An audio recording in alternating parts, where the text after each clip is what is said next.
কোনো গায়রে মাহরামের সামনে হাত পা সব ঢেকে শুধু মুখ খোলা রেখে প্রয়োজনে তার সামনে যাওয়া যাবে কিনা? গায়রে মাহরামের সামনে আপনার পর্দা করতে হবে। এই পর্দার পরিধি কতটুকু, পর্দার সীমানা কতটুকু, এ ব্যাপারে আল্লাহ রাব্বুল আলামিনের যে নির্দেশ হয়েছে কোরআনে কারিমে, আল্লাহ সুবহানাহু ওয়া তাআলা বলেছেন, ওয়ালা ইউযিনা যিনাতাহুন্না ইল্লা মা যাহারা মিনহা, নারীরা তাদের সৌন্দর্যকে প্রকাশ করবে না যেটুকু বাহ্যিক অংশ সেগুলো বাদে। এখানে বাহ্যিক অংশ বলতে কি বোঝানো হয়েছে? অনেক মুফাসসিরগণ বলেছেন যে পর্দার জন্য যে পোশাক তিনি পরেন, এই পোশাকেরও বাইরে যে অংশ সেটা কথা এখানে বলা হচ্ছে, যে এর বাইরে থেকে যদি কেউ দৃষ্টিপাত করে, তার সেই পর্দার পোশাকের উপরে কেউ দৃষ্টিপাত করে, তো সেটা অসুবিধা নেই, সেটা তো প্রকাশ করবেই, কারণ সেটা তো ঢাকা অসম্ভব। যেটা দিয়ে পর্দা করবে সে অংশটা তো উন্মোচিত থাকবেই, বাইরে থাকবেই। এখানে সেটা বলা হয়েছে, ওইটা বাদে বাকি পুরো নারী তার সমস্ত সৌন্দর্যকে আবৃত করবেন।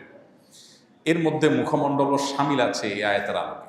অনেক ওলামা একরাম বা কোনো ওলামা একরাম এর সাথে ভিন্নমত পোষণ করেন যে মুখমণ্ডল খোলা জায়েজ, কিন্তু অধিকতর নিরাপদ এবং অধিকতর অগ্রগণ্য এবং সংখ্যাগরিষ্ঠ আলেমদের মত হলো যে মুখমণ্ডলও পর্দার অন্তর্ভুক্ত হবে, কারণ মানুষের সৌন্দর্যের রাজধানী হলো তার মুখমণ্ডল।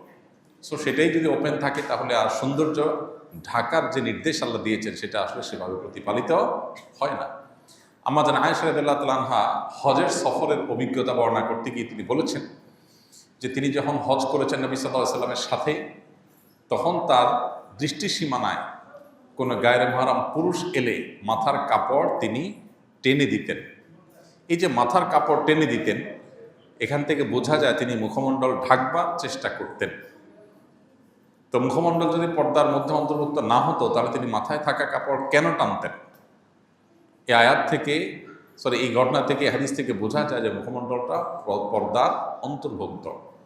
এখানে ওলামাদের ভিন্নমত আছে। ওলামায়ে মুতাকাদ্দিমিন বলেছেন যে মুখমণ্ডল খোলা রাখতে পারবে। খোলা রাখা এক জিনিস আর প্রদর্শন এক জিনিস। মাথার কাপড় যদি টেনে দেন তাহলে নিচের দিক থেকে সেটা ওপেনই। আর আজকাল যেটা আছে যে এমনভাবে হিজাব করা হয় যে যেন মুখমণ্ডলটাকে আলাদা করে উপস্থাপন করা হয়, প্রেজেন্ট করা হয়, এমনভাবে টাইট করে মাথার উপরে কাপড় বাঁধা হয়। তো মুতাকাদ্দিমিন বলেছেন খোলা রাখা জায়েজ।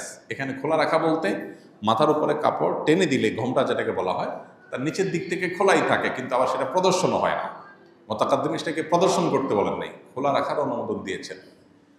তো এখন আমরা অনেকে সেটাকে প্রদর্শনের পর্যায়ে নিয়ে যাচ্ছি, যেটা আসলে শরঈ পর্দার যে আওতা আছে, সীমানা আছে, সেটার মধ্যে আসলে আসে না, প্রবেশ করে না।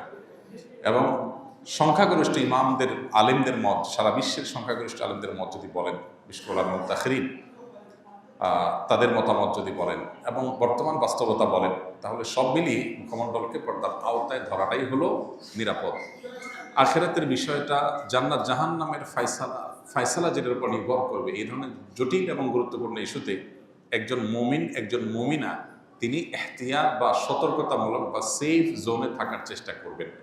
এখানে সুবিধা গ্রহণ করার মানসিকতা থাকা উচিত নয়।